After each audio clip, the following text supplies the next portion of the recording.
안녕하세요. 아나운서 한석준입니다. 우리 삶에 진짜 필요한 지식을 전하는 지식인 초대석. 오늘은 뇌과학 박사이자 지난 20년간 AI, 인공지능을 연구해 오신 카이스트의 김대식 박사님 모셨습니다. 어서 오십시오. 네, 안녕하세요. 자, 박사님 뇌과학자시면서 동시에 AI를 연구해 오셨습니다. 뇌과학과 AI는 무엇이 같고 무엇이 다른가요? 뇌과학은 사실 크게 세 가지로 나눠집니다. 우선 첫 번째는 뇌를 생물학적으로, 의학적으로 이해하려는 뇌과학이 있고요. 두 번째는 뇌를 인지과학적으로, 조금 더 심리학적에 가까운 쪽으로 이해하려는 분야가 있고, 세 번째는 뇌를 계산적으로, 알고리즘적으로 이해하려는 계산 뇌과학이 있습니다. 저는 그 세 번째가 아마 제 전문 분야이고, 당연히 그리고 뇌를 알고리즘적으로 이해하는 그 지식을 기반으로 인공지능이 만들어졌기 때문에 사실 두 가지가 거의 하나의 학문이 돼버린 거죠. 그럼 말씀하신 대로 그 뇌과학이 세 가지 분야로 나뉘는데 그 중에 마지막 부분, 알고리즘을 연구하는 부분이 AI가 작동하는 거하고 유사하다는 말씀이시잖아요. AI에서 이 방법을 모방을 했죠. 당연히. 그렇죠. AI가 모방을 했겠군요. AI의 역사는 꽤 오래됐잖아요. 1956년에 처음 다스머스 컬리지라는 데서 인공지능이라는 개념을 도입을 했습니다. 그리고 초기에 문제를 두 가지를 풀고 싶었어요. 첫 번째는 세상을 알아보는 기계를 만들고 싶었습니다. 이건 물체인지, 고양이다, 강아지다. 뭘 보고 인식하는. 그럼요. 네. 그리고 1950년도에 그게 왜 중요했을까요? 미국과 소련의 냉전이었기 때문에 기계가 자동으로 미국 탱크인지 소련 탱크인지 구분을 해야 되잖아요. 전쟁 상황에서. 당연하죠. 네네네네. 두 번째는 인간의 언어를 이해하는 기계예요. 50년도, 60년도까지만 해도 구소련의 기초 과학과 수학 수준이 미국을 뛰어넘었었습니다. 사실은. 그렇죠. 그러다 네. 보니 소련에서 수많은 논문과 보고서가 완성이 되는 거예요. 그러면 이런 러시아로 작성된 보고서는 스파이들이 가서 어떻게 가져왔겠죠? 이걸 최대한 빨리 번역을 해야 되는 니즈가 있었습니다. 이걸 실시간으로 번역하려면 기계가 해줘야 되겠다라는 생각으로 자동 번역을 위해서 자연어 처리라는 이 두 번째 문제가 제시가 됐었고, 언어는 어린아이도 이해하니까 이 정도 문제는 6개월 연구하면 풀 거라고 56년에 생각을 했는데, 근데 그 문제가 풀리는데 60년이 걸린 거예요. 그럼 한번 볼까요? 왜 이렇게 오래 걸렸을까요? 처음에는 아주 단순하게 접근을 했고, 이 방식을 우리는 설명 기반 인공지능이라고 부릅니다. 우리가 풀어야 되는 문제, 고양이를 알아봐야 한다면 고양이가 뭔지 그냥 우리가 생각을 한 거예요. 그 다음에 그 고양이의 특징을 수식화하고 정량화해서 프로그램으로 코딩을 해줬어요. 고양이란 동물이죠. 포유류, 다리가 몇 개? 4개. 그럼 또 다리가 뭔지를 설명해줘야 돼요. 당연히. 이런 식으로 수천 줄, 수만 줄, 수십만 줄 컴퓨터 코드로 설명했는데 60년 동안 알아보지를 못했습니다. 왜냐? 그 설명에 해당되는 고양이는 알아봐요. 근데 그 고양이가 앉으면 또 못 알아봐서 앉은 모습을 설명해야 돼요. 그걸 이해하면 고양이가 뒤로 돌을 수 있어요. 뒤로 돈 모습을 설명해야 돼. 현실에 있는 현상에는 다양성이 거의 무한이어서 무한의 다양성을 컴퓨터 코드로 완벽하게 설명이 안 되는 거예요. 그런데 우리 인간은 그걸 하잖아요, 분명히. 그래서 어느 한순간부터 겸손해진 거죠. 우리는 아무리 노력해도 안 되는데 자연은 이 문제를 이미 풀었잖아요, 진화 과정에서. 그러니 세상을 알아보고 언어를 이해하는 기계가 뭐가 있을까? 인간의 뇌. 그래서 인간의 뇌를 보자 했더니 인간의 뇌에는 규칙과 설명이 있는 것이 아니고 오로지 존재하는 것은 100조 개의 신경세포와 연결고리, 그리고 그 연결고리는 경험을 통해서 가중치가 바뀔 수 있어요. 그게 다예요. 이 기계를 가지고 인간은 세상을 이해하고 발명을 할 수 있다는 게 가장 큰 신비 중에 하나죠. 우리는 여전히 이해를 못합니다. 단 그 힌트를 기반으로 모방을 해보자라는 거예요. 완벽하게 이해하지 못해도 비슷하게 만들면 되는 거잖아요. 이래서 인공신경망이라는 구조를 만들기 시작을 했습니다. 1980년도에 인공신경망을 가지고 돌려봤는데 이론적으로 될 것 같거든요.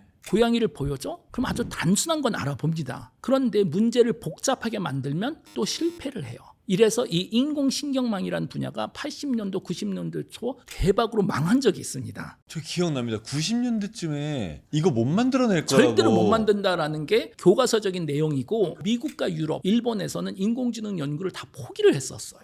유일하게 캐나다 토론토 대학교에 마지막 한 명이 남아서 연구를 했습니다. 인공지능을. 제프리 힌튼 교수. 끝까지 포기를 안 했어요. 직관이 있었던 거예요. 이렇게 돼야 되는데 왜 안 될까? 그런데 운이 좋았던 거죠. 구소련이 무너지고 러시아가 되고 러시아에는 천재적인 사람들이 많거든요. 수학가들. 그중 2명이 토론토 대학교에 들어왔죠. 아, 네. 알렉스 크리젠스키라는 분과 일리아 서스케바, 나중에 챗GPT를 만든. 이때 또 흥미롭게도 어떤 일이 있었냐면 엔비디아라는 회사가 GPU라는 걸 만들었어요. 그래픽 카드. 그래픽카드. 네. 계산을 CPU는 순서대로 하잖아요. 근데 그래픽을 보면 화면의 픽셀들은 순서대로 안 하고 독립적으로 해도 상관이 없습니다. 하나 픽셀 값이 옆에 픽셀 값에 영향을 주는 게 아니잖아요. 그러면 차라리 CPU로 하나하나 계산하는 것보다 한꺼번에 다 계산을 하자. 이게 GPU인 거예요. 병렬 처리를 가능하게 하는. 그래서 그래픽용으로 GPU라는 개념을 만들었는데 일리아하고 알렉스가 생각한 거예요. 잠깐만, 화면에 있는 픽셀들도 독립적인데 인공신경만 구조해서 신경세포들도 거의 독립적으로 우선 계산한다라고 볼 수 있거든요. 그리고 이 녀석들이 계산하는 건 곱하기하고 더하기뿐이 없어요. 신경세포와 신경세포 간의 가중치값만 계산하면 되거든요. 지난 100년 뇌과학의 결과는 우리 인생의 모든 기억은 그 가중치값에 들어있다라고 지금 알려져 있습니다. 그게 다예요. 그래서 일리아하고 서스케바가 GPU 2개를 사가지고 백화점에서 본인들이 만들고 있었던 모델을 돌려봤더니 학습이 상상을 초월할 정도로 빨리 되는 거예요. 그런데 신경세포 예전엔 100개를 가지고 계산하는데 6시간이 걸리니까 제대로 안 됐는데 이게 10분이 걸리면 신경세포를 10,000개, 100,000 개, 100만 개로 올릴 수 있겠구나. 고양이 사진을 100장만 보여주는 것이 아니고 100만 장을 보여줄 수 있겠구나. 그리고 2010년도에는 이미 인터넷이 보편화됐기 때문에 인터넷에 고양이 사진이 많았어요. 했더니 갑자기 되는 거예요.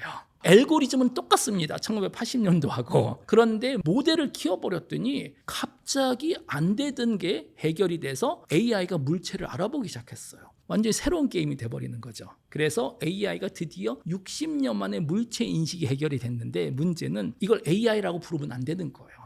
마치 홍길동이 아버지 이름을 못 부르는 것 같이 AI라는 단어가 너무나 금지 단어가 이미 돼버린 거예요. 60년 동안 6개월 후에 풀어주겠다라고 얘기하고 연구비 60년 동안 다 갔잖아요.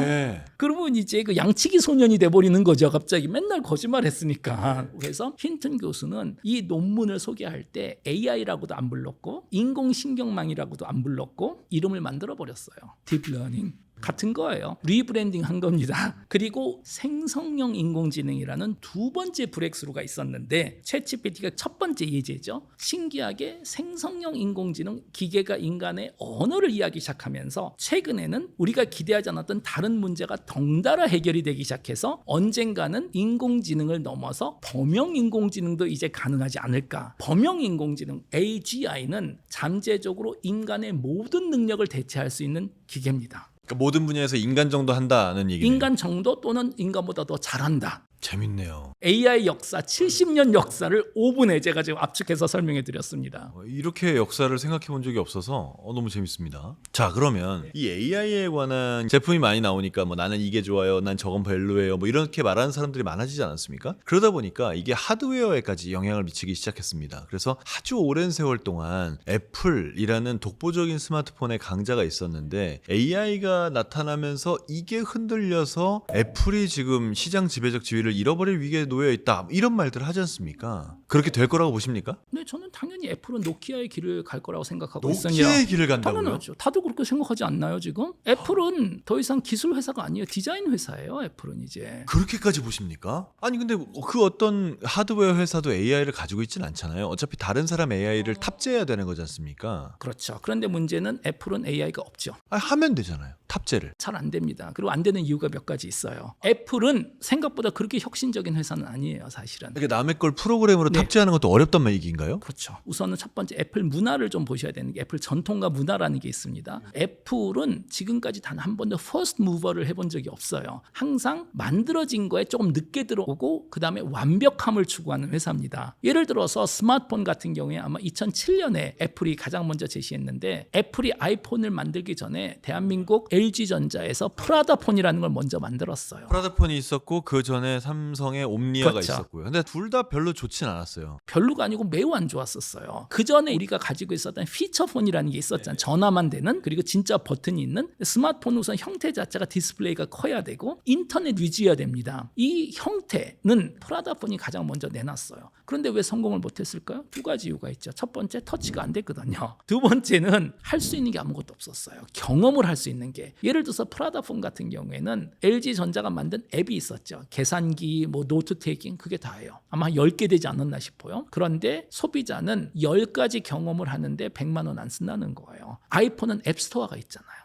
수천만 개, 수억 개의 앱, 다시 말해서 같은 형태의 경험을 수천만 가지로 할 수 있다라는 그 소프트웨어 생태계 만드는 게 제일 중요합니다. 이 두 가지를 아이폰은 매우 잘했죠. 그리고 아이폰의 그 하드웨어를 보면 애플은 항상 살짝 조금씩만 바꿉니다. 아주 혁신적인 것보다는 가장 완벽하게 지금 만드는 걸 추구를 해요. 이게 휴대폰 시대는 잘 먹혀 들어갔어요. 그런데 AI는 좀 다릅니다. AI는 문화 자체가 우선 질러보고 베타 테스팅하는 쪽으로 가고 있어요. 애플은 거기에 대한 거부감이 좀 있어요. 완성도가 있지 않은데 먼저 내놓는. 우리는 그따위 걸 낼 수 없어. 그렇죠. 다른 회사 같으면 이 정도도 good enough라고 얘기할 텐데 완벽하지 않으면 출시하지 않아요. 뭐 그게 애플의 어떻게 보면 브랜드 이미지겠죠. 그런데 지금 우리가 얘기하는 AI는 디바이스가 아니잖아. 소프트웨어잖아요. 이 소프트웨어에서는 베타 테스팅을 수없이 지금 해야 됩니다. 그러다 보니까 완벽하지 않은데도 우선 내놓고 사람들의 반응을 기반으로 또 그 다음 단계에서는 임프루브를 하고 있는 거죠. 더구나 AI라는 게 그 알고리즘 자체가 아직 완성되지 않은 상태예요. 지금 보잉 747 비행기를 타고 미국으로 가고 있는데 태평양 위에서 엔진을 갈아 끼우는 거예요. 이거 착륙 안 하잖아요. 단 한 번도. 있는데 또 바꾸고 또 바꾸고. 이걸 애플이 너무 싫어합니다. 첫 번째. 두 번째는 뭐냐면 애플은 기업이 상대적인 폐쇄적입니다. 애플은 스타트업이 아니에요. 우선 애플에 들어가면 연구원들이 논문을 낼 수가 없어요.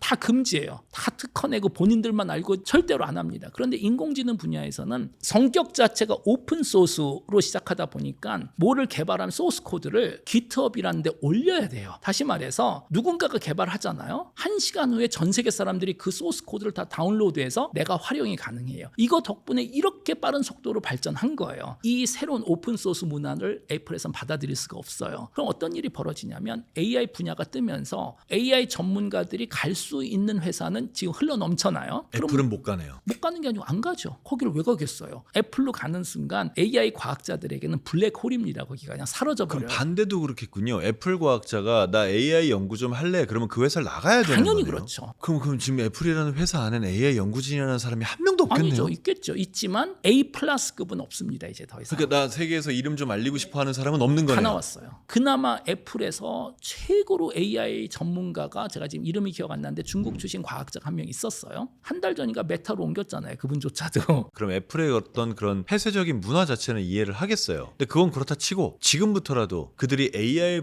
분야에서만큼은 기업 문화를 바꿔서 다시 쫙 나가면 되지 않을까. 당연히 이런 쪽으로는 됩니다. 단 기업에서 수십 년 동안 누적돼 있었던 그 기업 문화가 있겠죠. 폐쇄적인 문화고 완벽함을 추구하는. 인공지능을 위해서는 애플이 거기서 탈출을 해야죠. 이럴 때 뭐가 필요하죠? 리더십이 필요해요. 강력한 팀 쿡이 리더십이 있나요? 아니죠. 이분은 로지스틱스 전문가지 비저너리가 절대로 아닙니다. 그래서 많은 분들이 얘기를 해요. 스티브 잡스가 살아 있었다면은 애플이 이 꼴이 아닐 거다. 어느 한순간부터 다 팽개치고 다시 시작하자. 이미 몇 번 했거든요. 그게 불가능하진 않은데 이럴 때 카리스마가 있고 수만 명 직원을 설득하고 끌고 갈 수 있는 그 힘이 있고 그게 리더십이죠. 스티브 잡스는 그 리더십이 있었죠. 팀 쿡은 완전히 새로운 시장에 들어가고 비전을 제시하는 분은 절대로 아닙니다. 지금 보세요. AI는 상상을 초월할 투자를 해야 돼요. 저커버그 그냥 막 질르잖아요. 저커버그가 경쟁사에서 현재 한 사람 AI 전문가 데려오는데 보너스를 1,400억 준다라는 거잖아요. 그리고 연봉 1,400억, 한 명 데려오는데 2,800억. 이런 결정은 국내 CEO들은 상상도 할 수 없는 일인데 팀 쿡도 그렇게는 못 줘요. 지금 메타에서조차도 2,800억 줬더니 있는 사람들이 나가잖아요. 우린 왜 안 줘? 그렇게 하고. 그러니까 어려운 일이에요. 그 정도로 질러야지 AI에서는 지금 경쟁이 가능하다라고 보고 있습니다. 근데 참 지금 이 영상을 보시는 분들께서는 노키아라는 이름이 잘 기억이 안 날 수도 있는데. 그래요? 네네. 아, 그렇죠. 근데 한때는 노키아가 전 세계 휴대폰 시장의 네, 80%였던가요? 그리고 노키아가 망할 거라고는 아무도 생각 못했고 그럼요. 노키아도 생각을 못했어요. 뭐 예전에 어느 책에서 읽었더니 노키아가 파산되기 일주일 전인가 노키아 탑 임원들이 모여서 뭐 앞으로 30년 미래를 계획하고 그런 회의를 했었대요. 커피 마시면서. 있으면서. 근데 하루아침에 그냥 사라졌죠. 근데 참 역사를 돌이켜보면 그렇게 절대 안 망할 거라고 생각했던 회사들이 다 망해왔어요. 그게 사실은 어떻게 보면 창조적 파괴죠. 그게 자본주의가 가장 효율적인 이유예요. 절대 강자가 없고 시장의 흐름을 타서 사라지고 새로 생기고, 노키아는 피처폰의 강자지만 끝까지 스마트폰을 이해하지 못한 거잖아요. 왜냐하면 노키아는 전화 회사이기 때문에 전화에 인터넷을 탑재하자라는 생각을 했다면, 스마트폰은 처음부터 전화가 아니다. 애플은 IT 회사잖아요. 전화 회사가 아니잖아요. 컴퓨터를 작게 만든 거다라는 생각을 하고, 이게 그렇기 때문에 DNA가 정말 중요한 거예요. 내가 어디서 왔는지. 그럼 이제 정말 흥미로운 질문은 이거죠. 이제 인터넷 디바이스가 스마트폰이었다면 AI 디바이스가 필요하다라는 거예요. 완전히 새로운 디바이스가 이제 필요합니다. 이 녀석은 처음부터 인터넷 위주가 아니고 AI 위주여야 되는데, 문제는 애플은 이걸 인터넷 디바이스로 접근을 할 수뿐이 없다라는 거예요. 자기네들의 오리진이 있으니까. 오리진이 거기기 때문에 나의 과거를 버릴 수가 없어요. 사람도 그렇고 기업도 그렇고. 그리고 특히 메타가 일주일, 2주일 전인가 레이벤 스마트 글라스 디스플레이라는 걸 내놨습니다. 저는 이거를 사용 못 해봤는데 미국에 있는 친구들이 껴보고 한 얘기는, 아직 이게 답은 아니지만 2번 정도 이터레이션 하면 제대로 된 거 나오겠구나. 그래서 이제 확신은 있다. 될 것 같다라고 얘기를 하더라고요. 아직은 답은 아니지만 답으로 가고 있는 것 같다. 맞다. 네. 아, 우선은 그 디스플레이가 대단하대요. 이 디스플레이가 지금 한쪽만 보이잖아요. 광학계의 완전 혁신이에요. 그 어느 회사도 그런 과학 디스플레이가 없습니다. 현재로서는. 이게 어느 정도냐면, 제가 만약에 그걸 끼고 있잖아요. 그럼 상대방이 봤을 때 그 디스플레이가 안 보여요. 두 번째는 제가 해를 봐도 그 디스플레이가 보인대요. 그 정도로 밝대요. 그건 어마어마한 거죠. 단 지금까지의 문제는 제 친구들이 착용해보고, 역시 메타는 AI를 못 만드는구나. 디바이스는 너무 좋은데 계속 하루 종일 하이 메타 대답 안 오는. 그래서 이걸 착용하신 분들 얘기가, 야, 이런 디바이스에 제미나이나 챗GPT만 붙여놓으면 우리 일상생활에서 완전히 천재 같은 나만의 비서가 같이 다니는 거예요. 그러니까 생각해 보세요. 지금까지 인터넷 시대에는 휴대폰이고 그게 제일 좋은 디바이스가 맞아요. 그런데 이제 AI 시대에는 어떤 형태가 될지는 현재 아무도 모릅니다. 뭐가 답일까? 메타는 안경이라고 얘기는 하지만 그게 정답인지는 아무도 모릅니다. 정답은 5년 후에 소비자가 돈을 주고 구매하는 게 정답이에요. 참고로 또 저는 뇌과학자니까 제가 100% 확신 있게 말씀드릴 수 있는 건, 인간의 상상력이 그렇게 좋지 않아요. 한 번도 경험하지 못하거나 내가 체험하지 못한 거에 대해서는 선호도가 있을 수가 없습니다. 예를 들어서 한국에 대해서 아무것도 모르는 스웨덴 사람한테 우리가 짜장면이 좋아요, 짬뽕이 좋아요 라고 물어보는 게 무슨 의미가 있겠어요? 선호도 없습니다. 결국 스마트폰 다음의 디바이스는 아무도 경험을 못 해봤기 때문에 선호도가 있을 수가 없어요. 앞으로 5년 동안 수많은 회사들이 별의별 형태를 다 출시할 거예요. 안경, 목걸이, 팔찌, 모르죠. 상상할 수 있는 건 다 해보겠죠. 대부분은 소비자가 싫어할 겁니다. 무겁다, 귀찮다, 어쩌고 저쩌고. 그래서 가장 먼저 이미 소비자가 차고 있는 거를 시작할 수뿐이 없어요. 그게 안경이군요. 안경은 800년을 썼습니다. 지금 그 정도로 받아들이는 형태라는 거예요. 더구나 큰 장점이 또 하나가 있죠. 카메라가 달렸잖아요. 이건 5년 후를 얘기하는 거예요. 지금은 그런 기술 없지만 실시간으로 내가 보는 세상을 인공지능이 동시에 보잖아요. 그러면 혁신이 있을 수가 있어요. 인공지능 또는 인간은 추천 알고리즘이 반드시 있어야 됩니다. 지금까지 모든 추천은 내가 검색한 결과로 추천을 해줬어요. 그런데 심리학 논문을 보면 우리 인간의 선호도 중에서 욕구, 니즈의 70-80%는 내가 지금 보고 있고 경험하는 거에서 니즈가 생긴다고 알려져 있어요. 네. 다시 말해서 오늘 이 스튜디오에서 입고 계시는 하얀 자켓이 너무 멋있어요. 그럼 저도 지금 머릿속에서 인터뷰 끝나고 저거 뭔지 물어보고 나도 구매해야 되겠구나라는 욕구가 생깁니다. 시야에 있기 때문에. 봤으니까. 네네. 그 얘기는 뭐냐면, 스마트 글라스의 큰 장점은 소비자의 1인칭 시선을 인공지능이 같이 볼 수 있다는 거예요. 그러면 소비자가 보는 시선에서 과거의 니즈와 현재의 니즈와 미래의 니즈를 추천해 줄 수가 있다는 거예요. 얘가 그동안에 검색하면서 본 것보다 훨씬 정확한 데이터가 나오는 거군요. 훨씬 상상을 초월할 정도로 한 5년 후에 우리가 다 그런 안경 끼고 다니겠죠. 길거리 다니다가 대식님 저런 거 좋아하지 않아요? 보면 섬뜩할 거예요. 맞아. 내가 평생 찾았던 자전거다 하고 그런 식으로 정확도가 상상을 초월할 정도로 높아질 거라고 얘기합니다. 박사님 말씀 들으니까 지금 가장 충격적으로 와닿은 게 이겁니다. 그러니까 그 피처폰이었다가 스마트폰이 되면서 우리는 인터넷을 손안에 쥐게 됐잖아요. 그런데 이거는 스마트폰이라는 인터넷이 들어온 전화기의 세상인 거고, AI가 디바이스화돼서 우리가 몸에 지니고 다닐 땐 그게 폰의 형태가 아닐 수도 있다는 거잖아요. 폰 아니죠. 왜 폰일 필요는 하나도 없는 거죠. 그런데 더구나 시간이 지나면서 기술만 발전하는 것이 아니 인간이 지금 바뀌어버렸어요. 아주 어린 친구들은 전화하는 것 자체를 싫어해요 이제는. 다시 말해서 우리는 여전히 레가시 단어를 씁니다. 폰이라는 스마트폰. 근데 폰이 아닌 거예요. 전화라는 것 자체에 소비자들이 이제 필요 없어 해요. 우리가 19세기 때까지는 성인 남성이면 당연히 말 탔었어야 됩니다. 아마 활도 잘 쐈었어야 될 거예요. 지금 아무도 못 하잖아요. 그래서 세상이 바뀌었나요? 아니요. 그래서 뭐 큰 문제가 생겼나요? 아니요. 단 중간에 있었던 사람들은 세상 말세라고 그랬겠죠. 요즘 애들은 말도 못하고 말이야. 화살도 못 쏘고. 활도 못 쏘고 말이야. 근데 그분들은 다 돌아가시기 때문에 문제가 자연스럽게 해결이 됩니다. 현대 사회에서는 문제는 기술이 너무 빨리 발전하다 보니까 5년 차이로 지금 세대 차이가 생기기 시작한 거잖아요. 그러니까 다 같이 살고 있는 거예요. 그리고 특히 인공지능 시대에는 이 문제가 더 크게 보여질 겁니다. 왜냐? 지금 10살 미만 친구들이 10년, 20년, 30년 후에는 사회 주류가 되겠죠. 그 친구들이. 그 친구들이 봤을 땐 세상을 두 가지로 나눌 겁니다. 인공지능이 없는 세상에서 어른이 된 사람들하고 이미 태어났을 때 인공지능이 있었던 본인들하고 우리는 그냥 말도 안 되는 아날로그 꼰대인 거예요. 당신들이 뭘 안다고 인공지능도 없는 세상에서 교육을 받았으면서 그리고 그 친구들의 세계관은 우리하고 뭐 완전히 다를 거고 또 그게 당연한 거고요 사실은.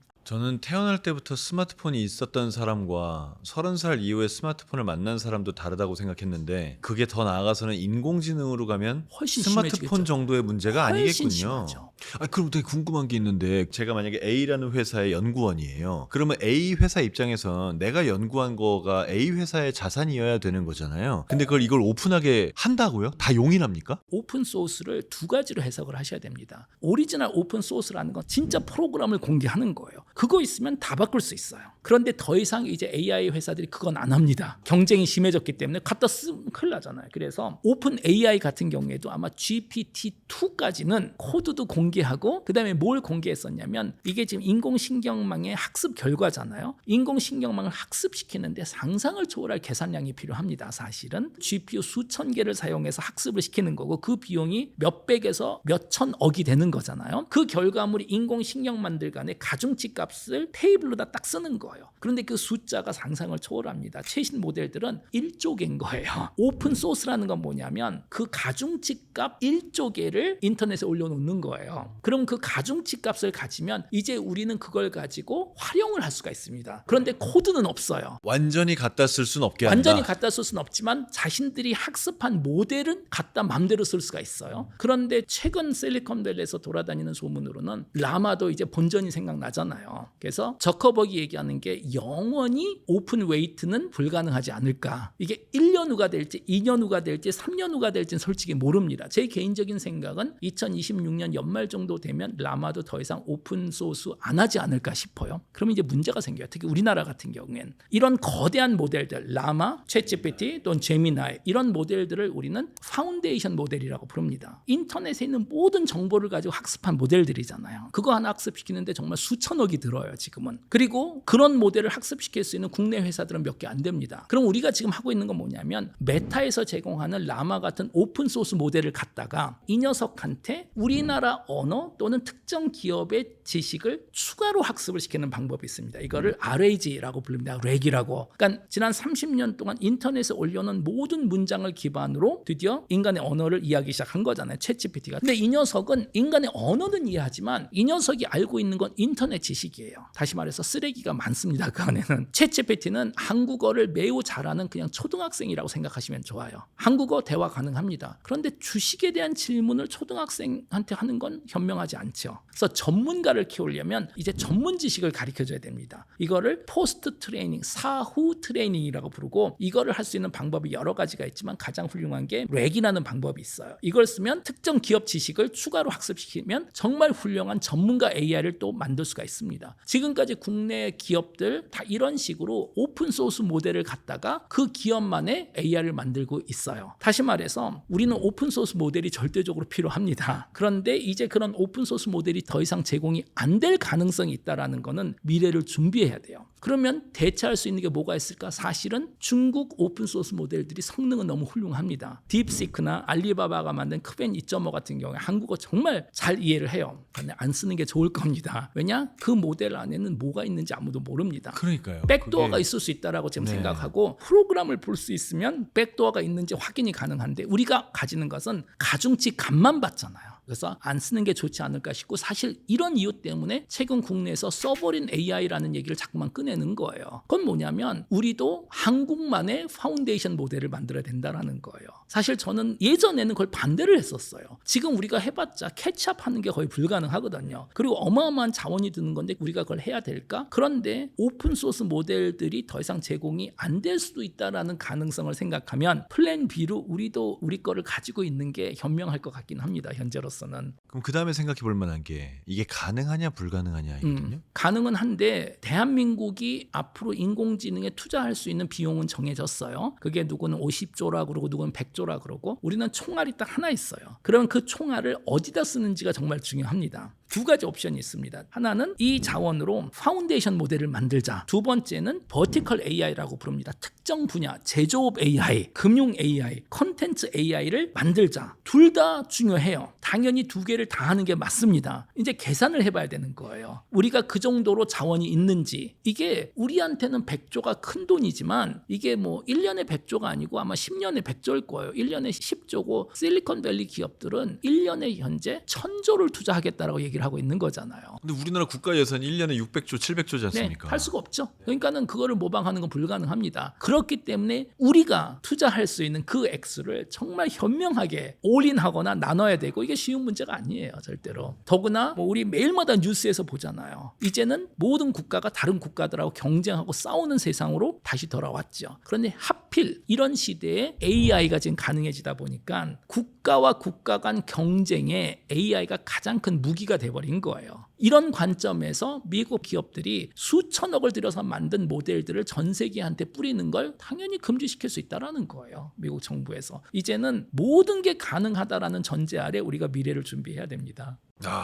국가적으로도 그렇고 미래를 바라볼 때 참 여러 가지 고려할 점이 많습니다만 다시 질문의 원점으로 돌아가서 아까 언급해서 잠깐 AGI를 얘기하긴 하셨는데 이게 이제 범용 인공지능이다 이런 맞습니다. 말을 하는 네네. 거잖아요. 이거는 AI하고 뭐가 다른 거고 또 쓰일 때는 뭐가 다른가요? 아시다시피 AI는 인간의 특정 능력을 대체하는 기계예요. 알파고는 바둑을 잘 두고 챗GPT는 대화를 잘합니다. 이건 이미 있어요. AGI, 범용 인공지능이라고 부르죠. 이 녀석은 잠재적으로 인간의 모든 또는 사회 경제적으로 의미 있는 대부분 지적 능력을 대체하는 기계라고 이해하시면 됩니다. AGI는 없어요. 이건 사이언스 픽션이에요. 아직 안 지금까지. 만들어졌죠. 2, 3년 전 챗GPT가 등장할 때까지만 하더라도 대부분 전문가들은 범용 인공지능은 이게 개념적으로 불가능하다라는 거. 인간이 할 수 있는 게 거의 무한이잖아요. 더구나 인간의 특징 중에 하나는 완전히 새로운 세상에 가서도 또 학습이 가능합니다. 그렇죠. 만약에 인간이 언젠가 화성을 간다면 또 화성에서도 적응해서 잘 살 거예요. 근데 화성 데이터가 하나도 없었잖아요. 인간의 능력 중에 하나는 데이터가 없는 거를 할 수 있다라는 거예요. 그런데 지금까지 인공지능은 데이터가 있어야만 할 수 있으니까 범용 인공지능은 사실 불가능하다라는 게 결론이었는데 올해 들어와서 분위기가 좀 많이 바뀌었어요.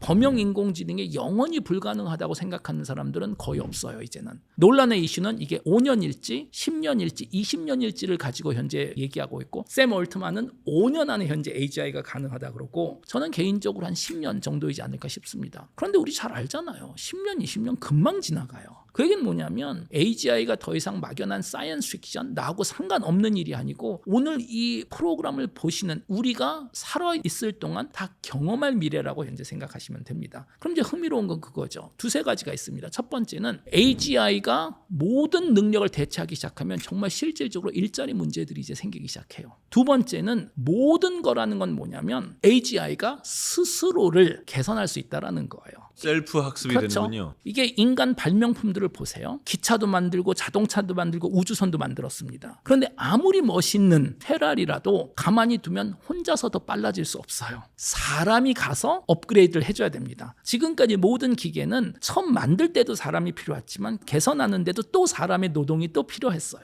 그런데 유일하게 인공지능만 처음에 한번 만들어주고 나면 인간이 그 다음에 개선은 스스로 할 수 있지 않을까라는 생각을 해볼 수가 있습니다. 그리고 또 하나 범용 인공지능이라고 부르면 범용적이라는 건 모든 걸 다 할 수 있다라는 건데 자율성도 학습할 수 있다라는 거예요. 그런데 생각해 보세요. 자율성이 왜 중요할까요? 우리 인간이 만든 도구는 항상 인간의 능력을 뛰어넘으라고 우리는 만드는 거예요. 자동차는 사람보다 빨라요. 망치는 주먹보다도 셉니다. 아무 문제가 안 됩니다. 그러라고 만든 거예요. 그런데 갑자기 자율망치라는 게 등장해가지고 이 녀석이 드론을 타고 이 스튜디오 위에서 날아다니면서 자율적으로 본인이 원할 때 내리칠 수 있다. 그럼 그건 상당히 위협적인 상황이잖아요. AI도 비슷해요. 자율성이 생기는 순간 예측이 불가능해지고 더구나 우리보다 훨씬 더 똑똑할 거 아니에요. 그 자체가 너무 무서운 상황이에요, 사실은. 그런데 그럼 왜 AGI를 할까? 간단합니다. 실리콘밸리에 있는 많은 파운더들 이런 주장을 해요. AGI가 등장하는 순간 지구가 천국이 된다. 인간이 멍청해서 풀지 못했던 문제를 AGI가 다 풀어줄 거라는 거예요.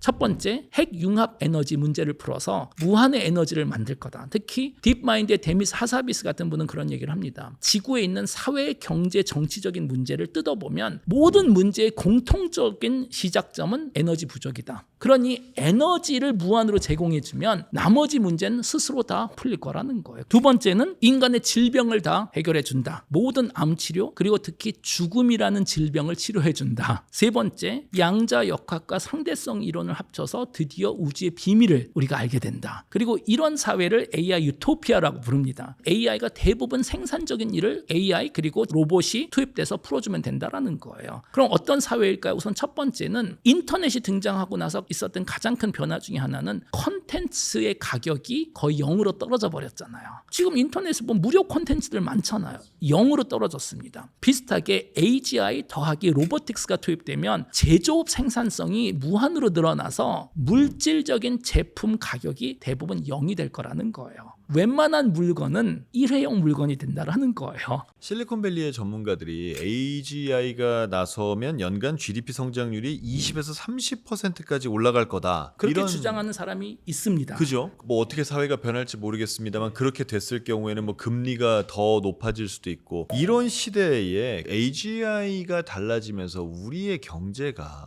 어떻게 달라질까요? 네, 정말 중요한 그 질문이고 최근에 AI 경제학이라는 게 새로 등장했습니다. AGI 경제학이죠. 좋은 아이디어는 지금까지 사람이 늘어나야지 좋은 아이디어가 늘었잖아요. AGI는 아니라는 거예요. 사람이 안 늘어도 AGI가 아이디어만 만들어내면 된다라는 현재 예측으로는 AGI가 가능해지면 매년 GDP 성장이 20%가 될 거라고 얘기를 해요. 5년에 한 번씩 GDP가 2배가 되는 거예요. 그러면 이제 아주 흥미로운 가설을 세울 수가 있고 최근에 샘 얼트만이 여기에 대해서 에세이를 하나 썼어요. AI는 하나의 도구다. AGI는 새로운 자본주의다. 왜냐? AGI는 인간의 지적 능력을 자동화하는 거잖아요. 그런데 혹시 오늘 이 프로그램 보시는 분들 중에서 경제학 개론 수업을 들으셨다면 아마 컵 다글라스 생산함수 같은 걸 기억하실 거예요. 사회 생산성은 노동 투입량 곱하기 자본 투입량이에요. 그런데 AGI 시대에는 노동의 가치는 점점 뚝뚝 떨어집니다. 노동이 갑자기 무한대가 돼버리는 거네. 노동의 공급량이. 그렇죠. 대신 자본의 가치는 점점 올라갈 수뿐이 없습니다. 데이터 센터를 만들어야 되니까. 그러면 추가 노동 없이 추가 자본으로만 생산성을 올릴 수 있는 세상은 완전히 새로운 자본주의예요, 사실은. 그리고 샘 올트만이 주장하는 건 이런 AGI 시대에는 AGI는 시장 지배력을 준다라고 얘기를 합니다. 그게 뭐냐면 가장 먼저 AGI를 달성하는 기업이나 국가가 글로벌 모노폴리가 될 수 있다라는 거예요. 그러면 흥미로운 게 잠깐만 노동의 가치가 뚝뚝 떨어진다면 우리는 노동력을 제공하고 돈을 버는 사람들이잖아요. 그럼 우리는 어떤 일을 해야 되지라는 게 첫 번째 질문일 거고 두 번째는 AGI 시대를 대비해서 내가 개인적으로 지금 할 수 있는 게 뭐가 있을까? 정말 논리적으로 이게 좋다라는 얘기는 아닙니다. 단순하게 논리적으로 보면 AGI 시대에는 노동의 가치는 떨어지고 자본의 가치가 늘어나기 때문에 오늘 이 방송을 보시는 분들은 앞으로 10년 동안 미친 듯이 돈을 벌어 놓으셔야 됩니다. 자본을 계속 모으셔야 돼요.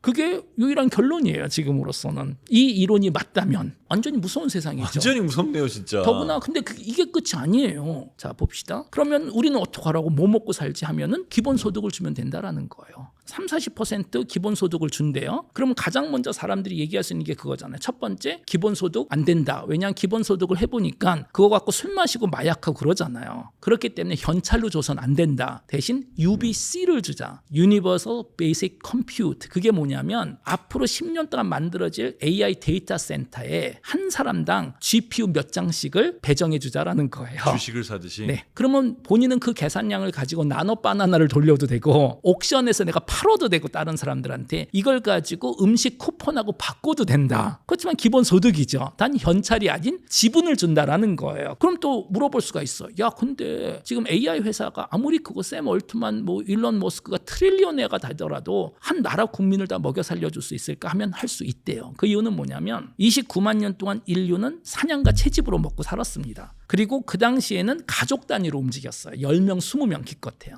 그러면 그 10명, 20명 중에 가장 뛰어난 사냥꾼이 한 명 있었겠죠. 그럼 가장 뛰어난 사냥꾼 한 명은 가족을 며칠 먹여 살렸을 거예요. 19세기에 대기업들이 등장합니다. 앤드루 카네기는 피츠버그를 먹여 살렸어요. 포드는 디트로이트를 먹여 살렸고 정주영 회장님은 울산을 먹여 살렸어요.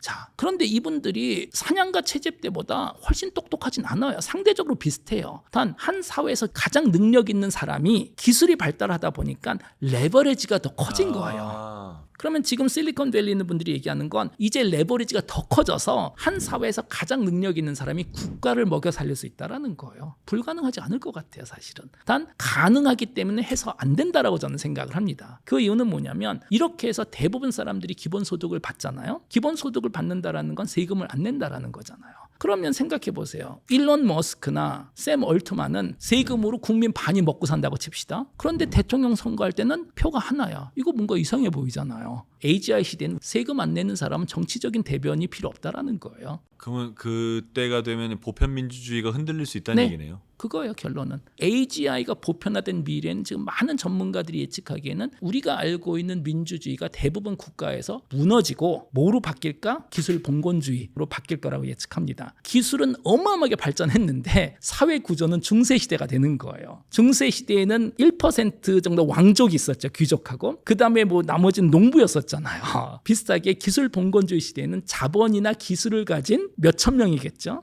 그 다음에 중간에 단계가 있어요. 이분들은 인플루언서들, 전 세계 모두가 알고 있는 슈퍼스타, 메가스타, 나머지 95%는 인공지능 시대의 농부. 이쪽으로 가고 있어요, 지금. 이렇게 했을 때 직업적인 거, 직급적인 거 엄청나게 많이 변할 것 같거든요. 빅테크에서도 이제 대규모 해고가 일어나고 있으니까 가장 빠르게 사라지고 있는 그런 직책이 있다고 하는데 그게 어떤 건가요? 신규 채용을 안 하고 있습니다. 너무나 신기한 게 챗GPT가 소개됐었을 때는 막연하게 우리가 어떤 생각을 했었냐면 첫 번째, 단순 노동이 사라진다. 두 번째, 인공지능이나 컴퓨터를 어려워하는 나이가 많은 노동자들이 사라진다. 특히 중간 계급들이 사라질 거라고 생각을 했는데 가장 최근에 올해 들어와서 한두 달 전부터 드디어 거시경제적으로 의미 있는 데이터가 나오기 시작했고 한 달 전에 스탠포드 대학교에서 나온 논문을 보면 두 분야를 본 거예요. 개발자하고 커스터머 서비스. 누가 보더라도 AI가 대체할 것 같잖아요. 이 두 직업은.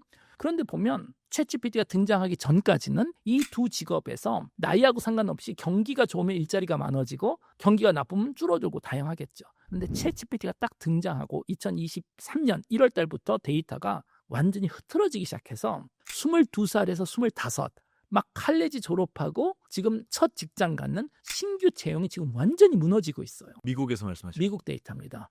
그리고 40살 이상 경력자들은 일자리가 늘어나고 있어요. 이거는 지금 가장 많이 효과가 보이는 게 소프트웨어 개발입니다. 그 이유는 뭐냐면 이제 인공지능으로 소프트웨어 코딩이 가능하거든요. 이걸 바이브 코딩이라고 보통 부릅니다. 물론 이미 2, 3년 전부터 AI가 코딩했었어요.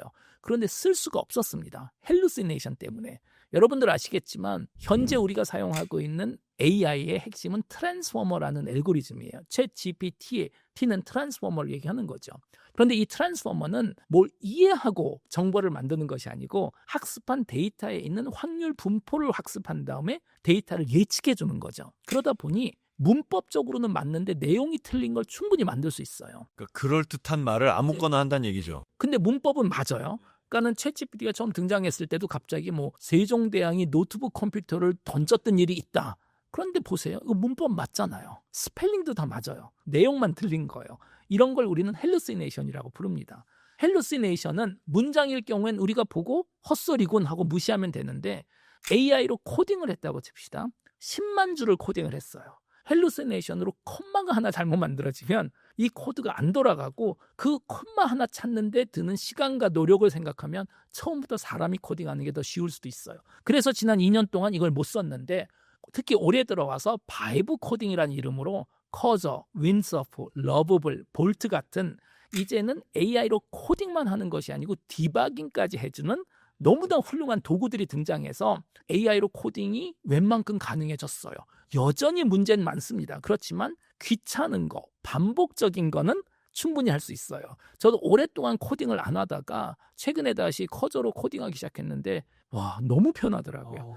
타자기로 글을 쓸 때하고 워드 프로세서로 글을 쓸 때하고 똑같아요.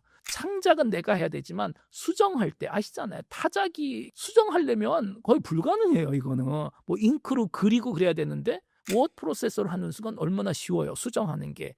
코딩도 비슷합니다. 단 커저나 윈서프는 쓰기가 좀 어렵습니다. 그래서 코딩 경험이 없는데 나만의 앱을 만들고 싶다 하면 러브블, 특히 스웨덴의 러브블이라는 회사가 지금 제일 잘 나갑니다.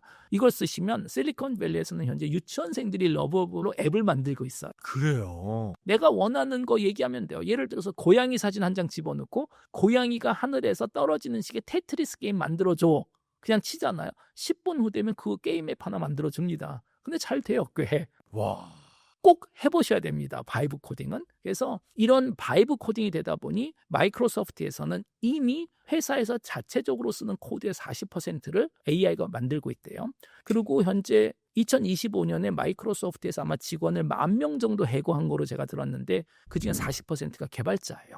실질적으로 데이터를 보면 미국 AI 회사들입니다. 한 달에 개발자를 몇 명 채용했는지 보니까 2022년이 피크였었어요. 챗GPT 등장하기 바로 전이죠. 한 달에 평균 한 3,000명 정도를 채용했습니다. 그러니까 막 사람이 부족하니까 보너스 주고 데려오고 막 인도에서 데려오고 난리가 났었던 거잖아요. 최근에는 신규 개발자 채용, 그러니까 신규라는 것은 대학교 졸업하고 신규 경력자 채용은 여전히 늘고 있지만 신규 채용자가 지금 0이에요. 0이라고요? 그리고 이게 남의 나라 얘기가 아닌 게 제가 몇 달 전에 판교의 게임 업계 분들하고 얘기를 했는데 우리나라에서조차 이미 올해 초부터 신규 채용을 그냥 거의 안 하고 있대요. 왜냐? 그 정도는 AI가 한다라는 거예요. 걱정은 이거예요. 신규 채용이 없다라 그러는데 지금 2, 3년 전까지만 해도 소프트웨어 개발자 너무 필요하다 해서 전상과 막 키우고 그다음에 특히 문과 나온 졸업한 친구들한테 6개월 정도 자바스크립트 가르쳐줘서 국가에서 교육을 시켰습니다. 개발자로 업스케일링. 그리고 그 친구들 대부분 직장 찾았어요. 그런 친구들이 지금 가장 먼저 해고가 되고 있어요. 그런데 반대로 경력자들은 할 일이 많아집니다. 왜냐? 신규 채용을 안 하고 있잖아요. 인력이 줄어들고 있는데 더구나 AI가 한 실수도 누군가가 검증을 해야 돼요. 이게 지금 완전히 양극화가 되고 있습니다. 그럼 지금은 뭐냐면 업종하고 상관없이 제일 중요한 거는 내가 AI보다 경력이 더 있어야 돼요. 문제는 지금 어린 친구들은 대학교를 갓 졸업하고 경력을 쌓을 수 있는 기회를 지금 박탈당하는 거예요. 그게 지금 문제인 거예요. 그래서 저는 AI 시대에 내 일자리가 사라진다 그런 질문을 하는 것조차가 아주 럭셔리입니다. 이미 직장을 가지신 분들은 특히 한국에서는 저라면은 큰 걱정을 사실 안 하겠어요. AI가 일자리에 미치는 영향은 나이에 따라서 너무나 다릅니다. 여러분들 중에서 저같이 50대가 넘은 분은 우리는 진짜 운이 좋았어요. 지난 만년 인류 문명사의 모든 혜택을 다 받고 살다가 AGI한테 밀려나기 바로 전에 우리는 은퇴를 할 거거든요. 정말 기가 막힌 타이밍입니다. 사실은. 지금 30, 40대 분들도 큰 문제 없을 거예요. 여러분들은 이미 직장이 있고 경력이 있고 그다음에 노조가 있습니다. 문제는 지금 10대들이 문제인 거죠. 이 친구들은 전문 지식이 없잖아요. 경력이 없고 노조가 없어요. 그런데 경력을 쌓을 수 있는 기회조차도 처음부터 AI하고 경쟁을 해야 되는데 가장 지금 보고 있는 게 우선 소프트웨어를 시작으로 경쟁력이 인간이 없다라는 거예요. 기술이 발전하면 모든 직업이 새로운 기술로 대체될 리는 없습니다. 왜냐? 새로운 기술이 도입될 때 이미 많은 게 있는 경우에 공장이 있고 시설이 있을 경우에는 그거를 없애는 비용이 더 많이 들 수 있어요. 그러면 순서가 착착착착 정해집니다. 가장 먼저 대체될 직업들은 뭐냐면 단순 노동이 아니었었던 거예요. 쉽다 어렵다가 아니고 실체가 있는지 없는지. 소프트웨어는 실체가 없거든요. 공장이 없는 거잖아요. 없애는 비용이 없는 쪽이 먼저 없어져. 맞습니다. 네. 실체가 있냐 없냐? 실체가 없으면 없애는 비용이라는 게 없기 때문에 두 번째는 실체가 있는 직업들이 하나씩 없어지겠죠. 공장, 제조업 같은 경우에 좀 시간이 걸릴 겁니다. 이거는 왜냐하면 산업혁명 과정에서 보잖아요. 새로운 기술이 도입되면 특히 제조업은 바로 그 다음날 도입될 수가 없어요. 전기는 아마 1860년도, 70년도에 발명이 됐죠. 그런데 공장에서 기계들이 스팀 엔진이 아닌 전기로 돌아가기 시작한 건 사실 1920년도예요. 50년 정도가 더 걸렸습니다. 바로 다음 주 수요일부터 되는 건 절대로 아닙니다. 저는 이거는 뭐 앞으로 5년 후부터는 시작될 것 같아요. 세 번째는 뭐냐면 분명히 기술적으로 바꿀 수는 있지만 우리가 철학적으로 아마도 바꾸기 어려운 직업들. 신부님 같은 경우에 네네네. 또는 의사 선생님이 하는 건 AI가 단순한 건 끝까지 하겠지만 이게 인간의 생명을 다루는 거기 때문에 우리의 사회적인 구조나 또는 철학적인 관점으로 봤을 때 그래도 맨 마지막에는 사람이 결정을 해주세요라고 할 겁니다. 이런 관점에서 신부님 안전하지 않을 것이고 의사 선생님도 안전하고 판사님도 아마 안전할 거고 우리가 단순하게 뭐 빨간불을 지났다. 이거는 어딘가 ATM에 가서 벌금을 받겠죠. 그런데 정말 내가 뭐 몇 년 감옥에 갈 수 있다. 이런 판단은 마지막에 사람이 하도록 우리가 유지를 아마 할 겁니다. 기계가 하는 걸 받아들이지 않겠죠. 이거는 10년 이상 걸릴 거예요. 그래서 우리가 AI가 없애고 대체하는 직업이 뭘까라고 보냐면 직업의 성격을 우리가 분석을 하는 게 맞는 것 같아요. 그리고 대부분 직장인들, 노동자들에게는 첫 두 스테이지가 제일 중요합니다. 지금 이 프로그램 보시는 분들 중에서 신부님이 몇 분이나 있겠어요, 여기서는. 첫 번째, 실체가 있는지 없는지를 반드시 보셔야 되고 내가 지금 하는 일에. 실체가 없는 건 소프트웨어, 컨텐츠. 당연히 여기도 실체가 없는 경우가 꽤 있습니다. 아주 조심을 하셔야 되고 두 번째 스테이지에서는 실체가 있지만 시간이 좀 걸리는 그런 분야가 있지 않을까 싶네요. 그렇게 생각하니까 참 무섭습니다. 그러면 정말 그 AGI 시대가 일반화가 된다면 정말 많은 사회의 변화가 있을 텐데 그 시대에도 변하지 않게 반드시 필요한 어떤 인간의 능력이라면 그게 뭘까요? 제일 잘하는 능력.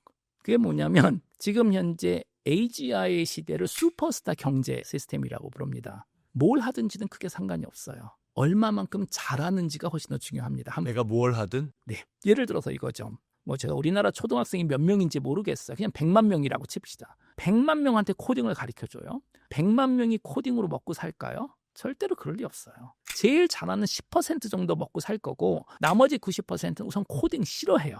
그리고 아마 못할 거예요. 그러면 이 친구들은 90%는 어차피 코딩으로 경쟁력이 없는데 그 시간을 낭비만 한 것이 아니고 기회비용이 어마어마합니다. 자기가 잘할 수 있는 걸 연습할 수 있었던 시간이네요. 우리 인간이 가진 시간 하루에 24시간, 잠자는 시간, 밥 먹는 시간 다 빼면 교육과 경력에 투자할 수 있는 시간이 그렇게 많지 않습니다. 그 어느 자원보다 소중한데 내가 경쟁력 없는 것에 올인하면 사실은 코딩을 너무너무 못하는 친구인데 이 친구는 전 세계에서 줄넘기를 제일 잘하는 사람일 수도 있어요. 줄넘기를 너무 잘해서 틱톡 스타가 될 수도 있어요. 이 친구는. 그러면 그거로 백만장자가 될 수도 있었을 텐데 경쟁력이 없는 것에 투자를 해서 성공을 못하는 거죠. 그럼 이제 질문이 그거죠. 어떻게 하면 가장 잘할 수 있을까? 그런데 이거는 교육학적으로 이미 답이 다 나와 있어요.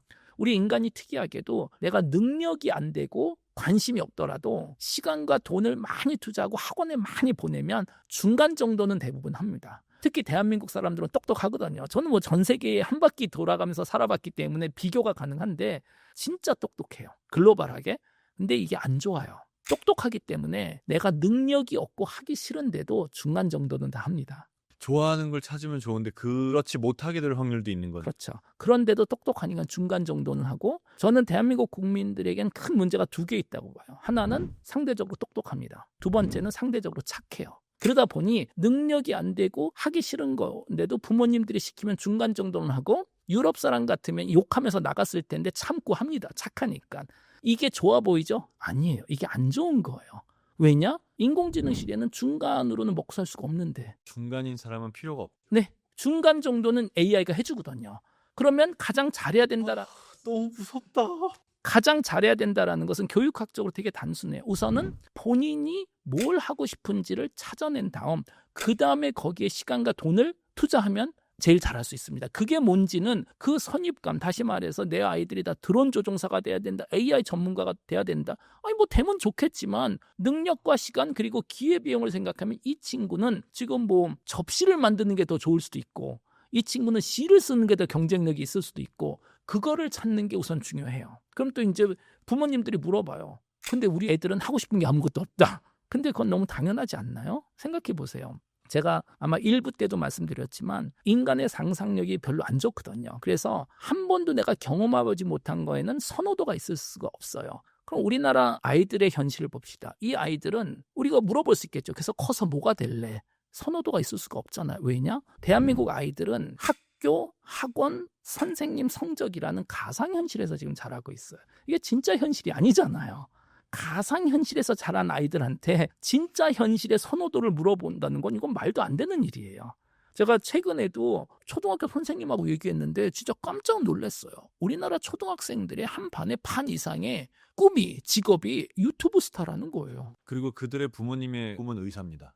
그렇죠. 그게 너무 획일화돼 있어요. 그럼 모두가 의사 될 수 있을까요? 모두가 유튜브 스타 될 수 있을까요? 그것도 아니잖아요, 사실은. 그걸 넘어서 모두가 그럴 필요가 있습니다. 당연히 근데 그건 뭐냐면 상상력이 부족하다라는 거예요. 이 세상에서 할 수 있는 건 수백만 가지, 수천만 가지가 있는데 내가 직접 경험해보고 선호도가 만들어질 수 있는 그 갭 이어, 인생에서 현실을 경험할 수 있는 기간이 압도적으로 없다 보니 내가 뭘 원하는지 모르는 상태에서 우선은 성적 위주로 가죠, 당연히.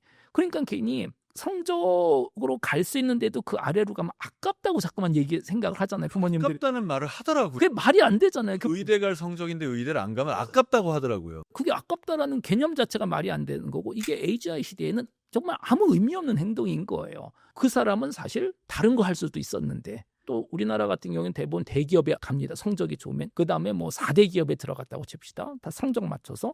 회사 안에서도 그렇게 올라갈 거예요. 그런데 끝이 뭔지 우린 다 알잖아요.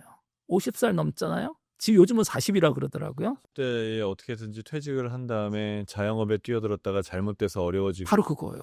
40살 정도 되면 나가라 그래요. 그러면 치킨집을 열어요. 대부분 망합니다. 성공하는 분도 있겠죠. 그럼 그때 와서 내가 인생에서 원했던 게 뭐였지라고 질문을 그때 하는 거예요. 그러면 우리의 미래가 그렇게 암울할 수 있다는 걸 감안하고 그럼 그 시대에 뭐 조그만한 자본이라도 쥐고 있기 위해서 지금 내가 무엇을 해야 나의 어떤 생산성을 좀 올릴 것이냐라고 생각할 때 AI에 어떤 기술들을 좀 빨리 배워보는 게 좋을까요? 네, 우선 AI 자체는 자전거 타는 거랑 비교하시면 좋습니다. 자전거는 자전거 백과사전을 100번 읽어도 못합니다. 자전거 교수 강연을 100번 들어도 자전거는 못하고 자전거는 직접 타보고 한 10번 넘어지면 배웁니다. 그래서 지금 여러분들이 하셔야 되는 거는 두 가지예요. 첫 번째는 인공지능, 그것도 가장 최신 인공지능, 그것도 가장 어려운 인공지능을 정말 많이 경험을 하셔야 됩니다. 그냥 챗GPT한테 오늘 날씨 뭐야 이런 거 얘기하는 게 아니에요. 정말 복잡한 사무 업무도 좀 시켜보고 바이브 코딩으로 코딩도 해보시고 나노 바나나로 만화책도 만들어 보시고 비오3 같은 거로 본인 인생 이야기를 담은 5분짜리 단편 영화도 만들어 보시고 경험을 하면 할수록 이제 느낌이 생기실 거예요. 이건 가능하다, 이거는 불가능하다, 이거는 몇 년 정도 걸릴 것이다. 그래서 제가 항상 말씀드리는 게 인간 대 기계의 경쟁이 아니고 인간과 나보다 AI를 더 잘 활용하는 다른 인간들하고의 경쟁이지 않을까 싶습니다. 경험을 많이 하시고 이게 지금 과거 얘기가 아니기 때문에 다 정리가 된 게 아닙니다. 5년 후에는 교과서가 있을 거예요. 예를 들어서 유튜브 채널을 AI로 더 효율적으로 운영할 수 있는 방법이라는 레시피가 있을 거예요. 그러면 5년 기다리셔도 돼요. 문제는 경쟁자가 완성되지는 않았지만 미리 쓴다면 초격차가 생겼을 뿐이 없다라는 거예요. 완벽함을 추구하면 추구할수록 초격차가 점점 벌어지는 거예요, 결과적으로. 정말 작년까지는 재미나이가 없었고 3개월 전까지는 나노 바나나가 없었는데 그러면 연말엔 또 뭐가 있을까요? 그러니까요. AI에서는 여러분들이 오늘 쓰시는 인공지능이 가장 후진 인공지능입니다. 그래서 완벽하지 않더라도 먼저 써보고 특히 경쟁자가 하기 전에 먼저. 이게 첫 번째고 두 번째는 돈을 벌어 놓으셔야 돼요.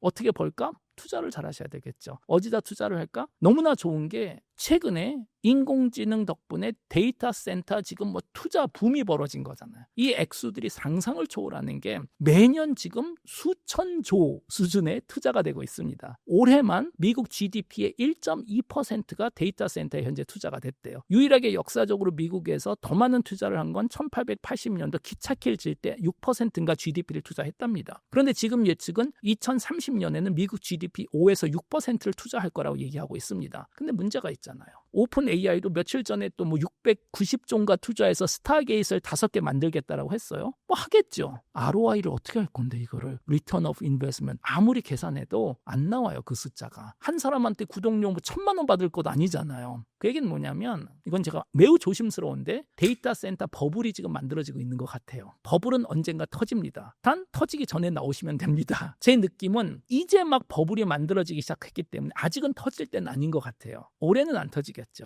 내년? 모르겠어요. 단 버블이 생기기 전까지는 지금 미친 듯이 투자를 하기 때문에 이런 데이터 센터 수천 개가 지금 만들어져야 된다고 알려져 있는데 그럼 거기에 들어가는 부품들이 반드시 있잖아요. 고성능 변압기 있어야 되잖아요. 칠러 있어야 되잖아요. 큰 케이블이 있어야 되잖아요. 그렇게 보시면 돼요. 그런 쪽으로는 버블이 터질 때까지는 무조건 갈 수밖에 없다. 당연하죠. 샘 얼트만이나 이런 분들도 맨날 얘기해요. 이분들은 투자자니까 난 이해가 안 간다라는 거예요. 지금 돈 벌 수 있는 기회가 이렇게 많은데 왜 사람들이 지금 AI 때문에 투덜거리냐는 거예요. 인류 역사상 가장 큰 돈을 가장 짧은 시간에 벌 수 있는 기회가 지금 만들어지고 있다. 뭐 그분 시선에서는 그렇게 볼 수 있겠죠.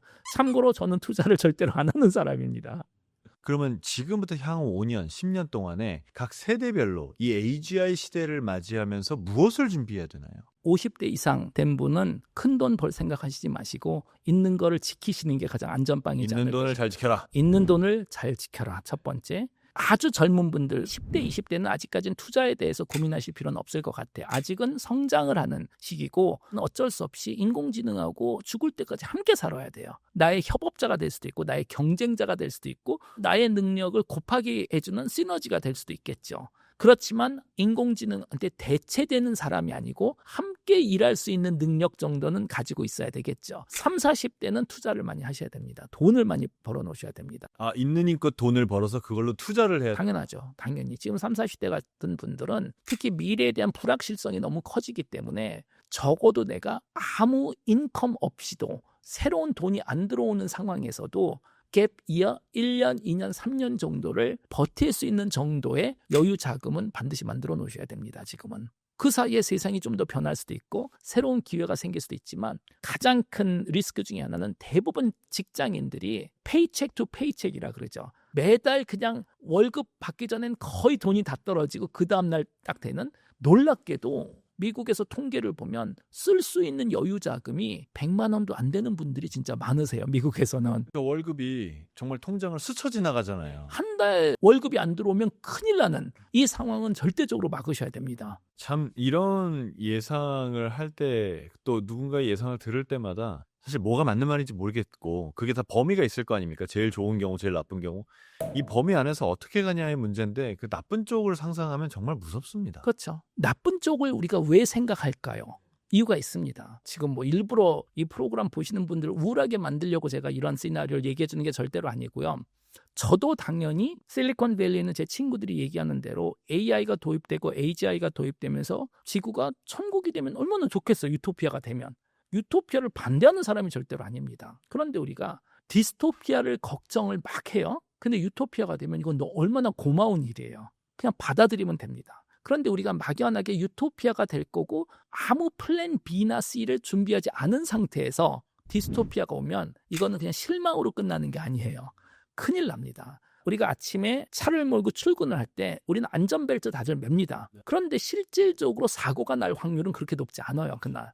아주 낮습니다. 그런데 사고가 한 번 나면 내가 최악의 상태는 죽을 수도 있잖아요. 교통사고라는 게. 그 데미지가 너무 크기 때문에 안전벨트라는 불편함을 감수하면서 확률이 매우 낮은데도 벨트를 매는 거예요. 저녁에 퇴근하고 집에 와서 야, 나 오늘 하루 종일 안전벨트 맸는데 사고도 안 내더라. 이게 무슨 삽질했냐? 아무도 안 그래요. 그냥 고마운 거예요. 사고 안 났으니까. AI도 똑같습니다. 이렇게 준비를 해놨는데 플랜 B, 플랜 C 유토피아가 된다 그래서 야, 우리 삽질했구나. 아니요. 그냥 감사하게 받아. 땡큐 하면 되네요. 지금 현재 세상은 인공지능 때문에 직업의 미래, 직장의 미래에 대한 불확실성이 점점 올라가고 이런 관점에서 AI 그리고 AGI가 하필 세상의 지정학적인 불확실성이 점점 높아지는 시대에 이게 벌어지기 때문에 플랜 B, 플랜 C, 플랜 D까지 만들어 놓는 게 귀찮고 지금은 비용이 드는 일이지만 확률적으로 보면 그게 가장 보수적인 방법이라는 거죠. 저는 AI 그리고 AGI가 사회에 주는 또 하나의 메시지가 있다고 생각해요. 그게 뭐냐면 AI, AGI가 등장한 미래가 필연적으로 터미네이터로 끝날 거라고 생각하지 않습니다. 기계가 우리를 미워할 이유가 없어요. 아니, 거꾸로 기계는 우리를 위해서 헌신을 다할 수도 있어요. 그런데 그것도 그렇게 좋은 시나리오는 아니에요. 왜냐하면 우리한테 잔소리를 하기 시작할 것 같아요. 예를 들어서 봅시다. 제가 며칠 전에 뭐 저녁에 배가 고프니까 야식으로 치킨을 주문했어요. 밤 아마 11시 넘어서. 너무 맛있었어요. 근데 그 몸에 안 좋은 거잖아요. 밤 11시에 기름 낀 거 먹는 건. 지금은 저는 어른이고 남의 돈이 아닌 내 돈으로 샀기 때문에 가능합니다. 제가 어렸을 때 엄마한테 사달라 그러면 먹지 말라 그랬을 거 아니에요. 밤 11시에. 등자락 스매싱 맞으면서 저는 그게 큰 자유 중에 하나라고 생각을 해요. AI가 등장하면 저는 한 5년 후라고 생각을 해요. 앱에서 밤 11시에 치킨 주문하잖아요. 못하게 할 거예요. 선생님, 지금 뭐 혈압이 이렇고 콜레스테롤이 이런데 이 시간에는 안 좋겠죠? 샐러드는 어떨까요? 나 샐러드 싫어. 치킨, 샐러드 하라니까요. 치킨, 샐러드. 그러다가 나중에 구조적으로 막아버리겠죠. 결국 우리를 위해서 우리에게 잔소리를 하기 시작한다는 것은 우리가 아이가 되는 거예요. 어른이 될 수 없는 영원한 아이가 될 수 있겠죠. 그래서 저는 최근에 만나는 분들한테 항상 얘기하는 게 앞으로 10년 동안은 그동안의 인생에서 하고 싶었던 버킷리스트 다 하세요. 왜냐? 10년 후 되면 우리를 위해서 AI가 못하게 할 것 같아. 그러니까 그거죠. 예를 들어서 내 평생 꿈이 막 마추픽추 가는 거야. 저도 가보고 싶어요. 근데 이게 시간과 돈과 노력이 드는 일이잖아요. AI한테 비행기표 하고 하라고 그러겠죠. 에이전틱 AI한테 시키겠죠. 그럼 하다가 이 녀석이 제 인생을 분석한 다음에 죄송한데 은행 계좌에 돈이 이 정도뿐이 없고 마추픽추는 그냥 유튜브에 가도 또는 메타버스로 진짜 그럴싸한 게 영상이 있는데 그게 낫지 않을까요? 라고 얘가 얘기할 것 같아. 그래서 저는 AI 유토피아라고 우리가 그리는 미래조차도 인간이 너무너무나 합리적으로 현명하게 사는 미래인데 그것도 저는 디스토피아 같이 보여요. 저는 인간은 술도 마시고 진흙탕에서도 좀 뒹굴고 망가지는 게 인간의 모습 중에 하나라고 생각을 해요. AI 시대에는 그게 아닐 수도 있다는 거예요. 우리가 어떤 마음으로 AI 시대 혹은 AGI 시대를 받아들여야 될지에 대해서 조금은 그래도 감이 생겼지 않나 싶습니다. 오늘 장시간 얘기해 주셔서 고맙습니다. 네, 감사합니다. 자, 오늘 지식인 초대석 다가오는 AI 혹은 AGI 시대에 대한 이야기를 긴 시간 얘기를 해봤습니다. 오늘의 이 영상을 듣고 다가올 미래에 좋은 전략을 세우실 수 있기를 저는 진심으로 바랍니다. 오늘도 시청해 주셔서 고맙습니다.